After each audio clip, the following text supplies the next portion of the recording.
plan that came from the governor was a good start. The House made their changes to it and sent it over to us. When we received it in the Senate, we started to work on trying to reduce the burden to schools, our K through 12 public schools, and the burden to our communities, our county, our cities, our townships and villages, and we did that. I think that the work that the Senate did reduced that burden significantly. We didn't erase all the cuts, but we were able to scale that back. And there are also some real positive reforms in the budget as well. I mean, to pass a state budget in this time and to fill an $8 billion hole in the structural imbalance that we had without raising taxes. Well, a year ago, folks said it couldn't be done. And I think we did it, and we were able to minimize the cuts and target the cuts to the right areas. What do you think? How much is the difference in thinking between the Senate and the House at this point with this modified bill, Frank?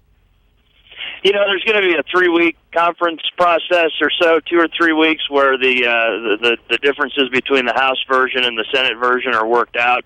I think that we're somewhat close on a lot of issues. There are some that are going to require some discussion.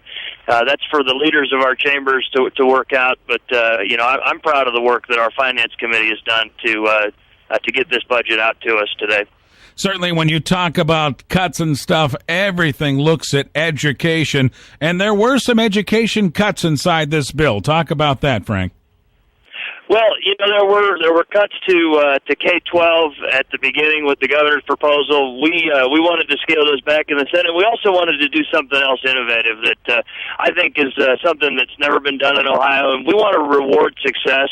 And so we put together a program where schools that are excellent can receive a bump for in recognition of that excellence, and that affects a lot of our schools here in Summit County. Those schools that have achieved an excellent rating are going to receive a $17 per student bump in their funding in recognition of the excellent work they've done. I believe that we need to reward that success. We've also been mindful to make sure that our poorer performing districts aren't being cut as much. We're balancing out those cuts so that the districts that can't afford it aren't bearing more than their share of the burden.